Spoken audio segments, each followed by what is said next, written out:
আপনি যখন বললেন সাম্যতার প্রশ্নে আপনি বান্ধার রাজনীতির সাথে ঐক্য করতে রাজি আছেন, কিন্তু জামাত ইসলামের প্রশ্নে আপনারা আকীদাকে সামনে নিয়ে আসেন।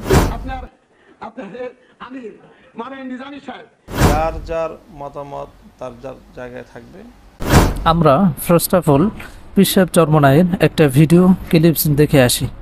আমার প্রশ্নটা ওইখানে আপনার কাছে যে আপনি যখন বললেন সাম্যতার প্রশ্নে আপনি বান্ধার রাজনীতির সাথে ঐক্য করতে রাজি আছেন, কিন্তু জামাত ইসলামের প্রশ্নে আপনারা আকীদাকে সামনে নিয়ে আসেন। এই জায়গাতে অনেকেই মারাত্মক ব্যাপার, এটা বুঝতে একটু সময় লাগবে, কিন্তু সেই সময়টিতে সিম্পলি যদি বলেন একটু দয়া করে, খুব স্বল্প ভাষায়। এইগুলি বোঝাতে চাই। এর জন্য দেখেন, সহজ কথা, যে জামাত এস্টাবলিশ হয়, শক্তিশালী হয়, তখন সে তার আকীদাকে চাপিয়ে দিবে, যেটা আমাদের জন্য কল্যাণ। এখানে আমরা ভয় পাই, সোজা হিসেবে আমি ভয় পাই। কিন্তু দেখেন অন্য আদার্সরা কিন্তু তাদের আকীদা, তাদের বিশ্বাস আমাদেরকে চাপিয়ে দেওয়ার ক্ষমতা রাখেন, কিন্তু এখানে কিন্তু তার আকীদা, তার বিশ্বাস আমাদেরকে চাপিয়ে দেওয়ার ক্ষমতা রাখে।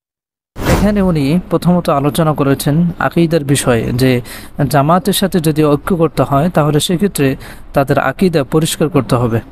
এখন আমার এখানে পীর সাহেব চরমনাইয়ের কাছে আমার যে প্রশ্ন সেটি হচ্ছে যে আসলে আমরা জামাতের সাথে ঐক্য করতেছি কি আকীদার বিষয়ে ঐক্য নাকি রাজনৈতিক ঐক্য?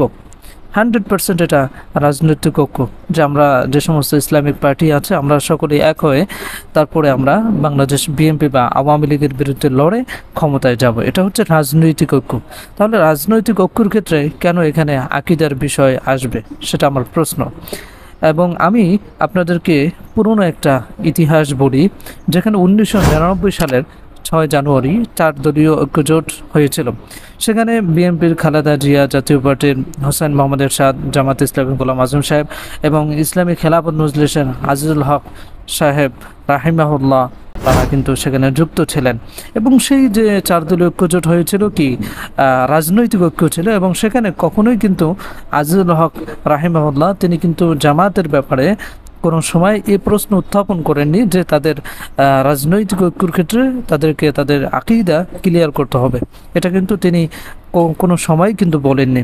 তাহলে আজিজুল হক সাহেব দামাত বারাকাতুহুম তার এখন যারা আছে, যারা এই কথাগুলো বলে থাকে, তারা তার ছাত্রেরও ছাত্র।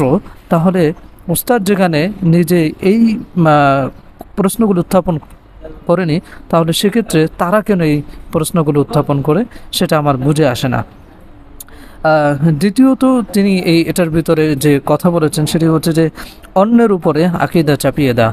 যদি বাংলাদেশ জামায়াতে ইসলামী যদি ক্ষমতায় আসে তাহলে তাদের আকীদাগুলো কওমি ঘরানার যে সমস্ত মানুষ আছে বা বিভিন্ন ঘরানার মানুষ আছে তাদের উপরে তাদের আকীদা চাপিয়ে দেবে। এখন আমি আপনাদেরকে বলতে চাই সেটি হচ্ছে যে জামাত এবং বিএনপি তারা কিন্তু যুক্ত হয়ে ক্ষমতায় ছিল সে সময়, তাহলে তাদের আকীদা কিন্তু কোনো সময় কওমি বা ভিন্ন ঘরানার মানুষের উপরে চাপিয়ে দেওয়া হয়নি। তাহলে এখানে কেন বলা হবে যে তারা প্রতিষ্ঠা হলে বা ক্ষমতা আসলে তারা অন্যের উপরে তাদের এই আকীদা চাপিয়ে দেবে?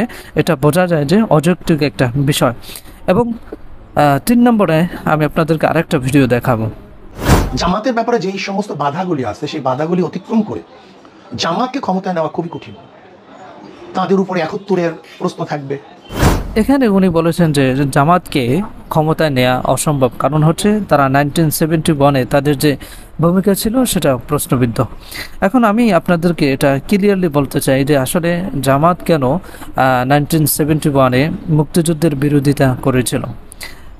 আমি আমার সাথে জামাতের বিভিন্ন উচ্চপদস্থ তাদের সাথে আমার কথা হয়েছে, তাদের প্রশ্নের উত্তর যেটা ছিল সেটি হচ্ছে যে যদি বাংলাদেশ পশ্চিম পাকিস্তান থেকে যদি আলাদা হয়ে যায় তাহলে সেক্ষেত্রে আমাদের চারিপাশে রয়েছে ভারত, তাহলে সেক্ষেত্রে তাদের প্রভুত্ব কায়েম করবে বাংলাদেশে। এবং পাকিস্তান থেকে আমরা যখন আলাদা হয়ে যাই তার প্রতিফলনই কিন্তু ঘটেছে। ভারত কি পরিমাণ রামরাজত্ব বাংলাদেশে কায়েম করেছে সেটা আপনাদের অজানা নয়।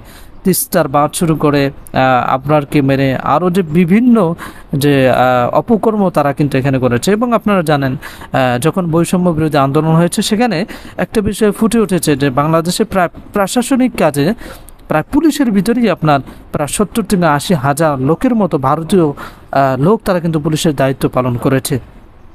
তাহলে জামাত যে 1971 সালে যে মুক্তিযুদ্ধের বিরোধিতা করেছিল সেটা যৌক্তিক ছিল।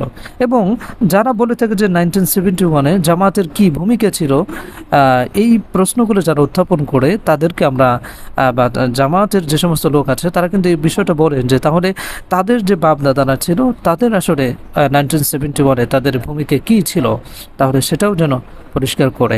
এবং সর্বশেষ তাহলে কোন বিষয়ের উপরে ভিত্তি করে আমরা ঐক্য করতে পারি, সে বিষয়টি হচ্ছে ডক্টর আফম খালিদ উনি ওনার একটা বক্তব্য বলেছেন যে আল ইখতিলাফ মাল ইত্তেফাক, যে ইখতিলাফকে সঙ্গে নিয়ে আমাদেরকে ঐক্য করতে হবে। প্রত্যেকের যে মতাদর্শ আছে সেটার প্রতি আমাদেরকে সম্মান রেখে শ্রদ্ধা রেখে আমাদেরকে ঐক্য করতে হবে। কেউ তার নিজের মতাদর্শকে পরিবর্তন করে এসে আপনার দলের সাথে যুক্ত হবে না। ধরুন আমি যদি ফর এক্সাম্পল বলি, যেমন খতমে নবুয়াত বাংলাদেশের যে আমির ডক্টর ইনায়েতুল আব্বাসী, ওনাকে যদি আপনারা ঐক্যের জন্য যদি ইনভাইট করেন তাহলে সেক্ষেত্রে তার যে মতাদর্শ আছে সেটাকে পরিবর্তন করে সে আমাদের সাথে ঐক্য করবেন, এটাই স্বাভাবিক। সুতরাং এই যে উসুল বা মূলনীতি সেটি হচ্ছে যে আল ইখতিলাফ মা আল ইত্তেফাক, এটার উপরে ভিত্তি করেই কিন্তু আমাদেরকে ঐক্য করতে হবে। এছাড়া অন্য কোনো বিষয় আমার কাছে জানা নেই, বা আপনাদের কাছে জানা থাকলে সেটা আপনারা কমেন্টস করে জানিয়ে দিতে পারেন।